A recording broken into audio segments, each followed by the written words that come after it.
Vidisha PM जनमन कार्यक्रम में शामिल हुए केंद्रीय मंत्री वीरेंद्र खटीक। उन्होंने पीएम के विचारों सबका साथ सबके विकास को लेकर बात कही। प्रधानमंत्री जनजातीय आदिवासी न्याय महाअभियान को लेकर विदिशा में एक कार्यक्रम का आयोजन किया गया, जिसमें केंद्रीय मंत्री डॉक्टर वीरेंद्र खटीक शामिल हुए। प्रधानमंत्री जनजातीय आदिवासी न्याय महाअभियान के तहत पीएम जनमन योजना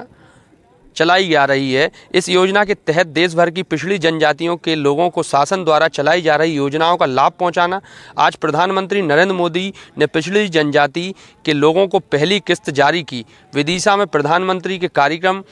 का सीधा प्रसारण रविन्द्रनाथ टैगोर ऑडिटोरियम में देखा गया। कार्यक्रम में विदिशा सांसद रमाकांत भार्गव, विधायक मुकेश टंडन, जिला अध्यक्ष राकेश जादौन, जनपद अध्यक्ष वीर सिंह रघुवंशी, नगरपालिका अध्यक्ष प्रीति शर्मा, सांसद प्रतिनिधि राकेश शर्मा सहित अन्य जनप्रतिनिधि मौजूद रहे। वहीं प्रशासन की तरफ से कलेक्टर उमाशंकर भार्गव ने योजना की विस्तार से जानकारी दी। प्रधानमंत्री आदरणीय नरेंद्र मोदी जी सब समाज को लिए साथ में आगे बढ़ते जाने इस भावनाओं के साथ में इस योजना को लेकर आगे आए हैं। हम सबकी सामूहिक जिम्मेवारी है कि यह योजना केवल कागजों के लिए नहीं, बल्कि इसको जमीनी स्तर पर धरातल पर उतारते हुए हमें ऐसे लोगों के बीच में पहुंचना है। उनके बीच में जाकर के हम योजनाओं को कैसे उन तक पहुंचा सकते हैं, योजना के साथ में उनको जोड़ करके उनको कैसे हम सशक्त बना सकते हैं। उनका सशक्तिकरण यानी समाज का सशक्तिकरण, उनका सशक्तिकरण यानी प्रदेश का सशक्तिकरण, उनका सशक्तिकरण यानी देश का सशक्तिकरण। हमारे समाज का, हमारे देश का कोई भी समाज ऐसा नहीं छूटना चाहिए, हमारे देश का कोई भी प्रदेश ऐसा नहीं छूटना चाहिए जहां पर जिनके लिए और ये योजना बनाई गई है। मैंने देखा कि चाहे वो आंध्र प्रदेश की बात हो, छत्तीसगढ़ की बात हो, फिर गुजरात की बात हो,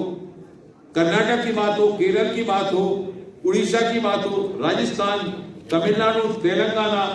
त्रिपुरा, उत्तर प्रदेश, उत्तराखंड, इन सारे स्थानों पर ये हमारे जो 75 जो जातियों को जो चिन्हित किया गया अनुसूचित जाति वर्ग की, जिनमें इस मिशन को लेकर लक्ष्य को प्राप्त करने के लिए जो विशेष अभियान माननीय प्रधानमंत्री जी के द्वारा प्रारंभ किया गया है, इस अभियान की सार्थकता तभी सही मायने में पूर्ण होगी कि जिनके लिए यह योजना बनाई गई है उन योजनाओं को पहुंचाने में हमारे सभी यहाँ एक और हमारे प्रशासनिक अधिकारी, वही हमारे सभी जनप्रतिनिधिगण, हम सब सामूहिक रूप से, चाहे वो आवास की बात हो, चाहे वो आयुष्मान कार्ड की बात हो, वहां पर सुदूर क्षेत्रों में सड़क को पहुंचाए जाने की बात हो, उनके क्षेत्र में शिक्षा को पहुंचाए जाने की बात हो, उनको किसान सम्मान निधि, उनके किसान क्रेडिट कार्ड, उनके वन अधिकार अधिनियम पट्टे, उनके जाति प्रमाण पत्र, उनको राशन कार्ड की बात, और इसके साथ ही साथ शिक्षा के अवसरों के साथ में जोड़ते हुए जब समाज में एक परिवार में कोई बच्चा शिक्षित होकर आगे बढ़ता है और शिक्षित होकर आगे बढ़ता है, वो अपने लक्ष्य को प्राप्त करता है।